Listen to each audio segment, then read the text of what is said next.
Kenapa orang terdekat malah jadi yang paling jauh?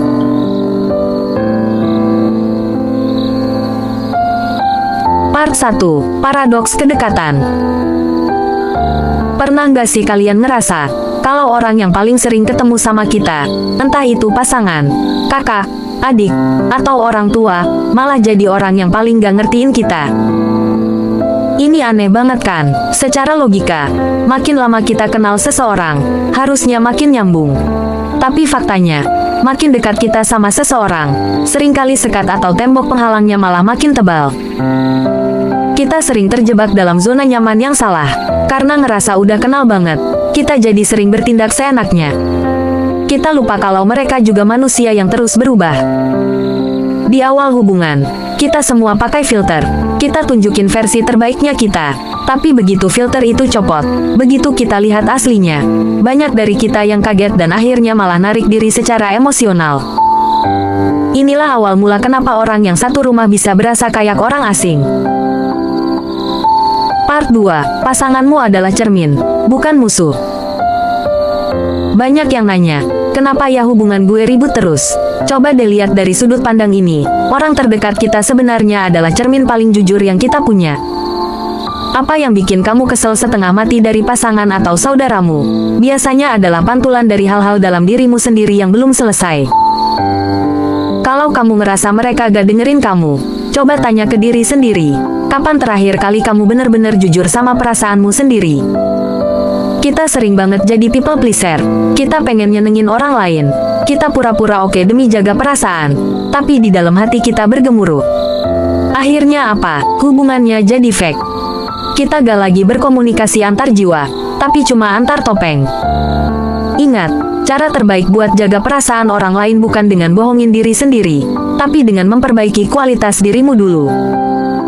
Kalau frekuensi di dalam dirimu udah benar, orang di sekitarmu bakal dapat getaran yang beda juga. Part 3. Penjara masa lalu dan homesick akan kebahagiaan. Kenapa sih susah banget buat bahagia di detik ini? Masalahnya simpel tapi dalam. Kita jarang banget benar-benar ada di sini. Saat ini, pikiran kita itu kayak magnet yang hobi banget narik trauma masa lalu atau kecemasan masa depan. Kita sering gak bisa present karena masih punya urusan yang belum kelar sama memori lama.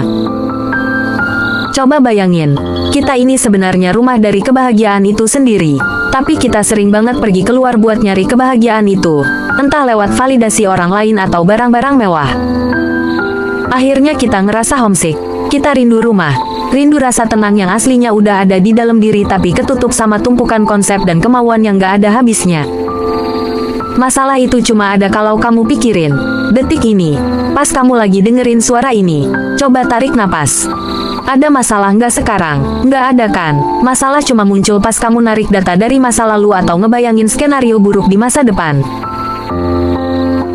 Part 4. Rahasia dibisarkan. Doa dan gerak kita sering dengar perdebatan. Mending kerja keras atau mending doa aja?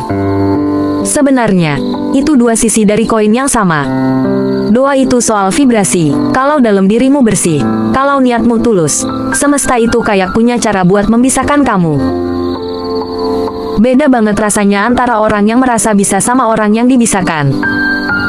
Orang yang merasa bisa biasanya capek karena egonya kerja sendiri. Tapi orang yang dibisarkan, dia jadi alatnya Tuhan atau semesta. Dia gerak karena intuisi. Tiba-tiba pengen telepon orang ini. Tiba-tiba ada ide itu. Hasilnya, datang sendiri tanpa harus mos-mosan ngejar. Rezeki itu bukan cuma soal hasil kerja keras, tapi soal seberapa selaras kamu sama aliran kehidupan. Part 5. Pulang ke dalam diri.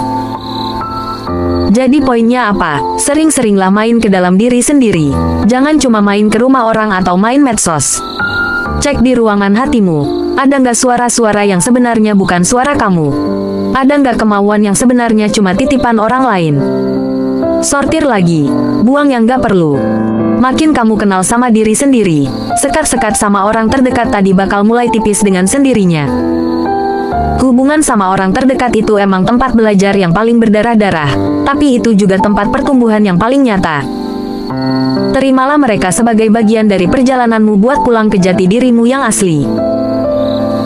Terima kasih udah dengerin. Semoga obrolan singkat ini bisa jadi teman buat kamu yang mungkin lagi ngerasa asing di tengah orang-orang tersayang.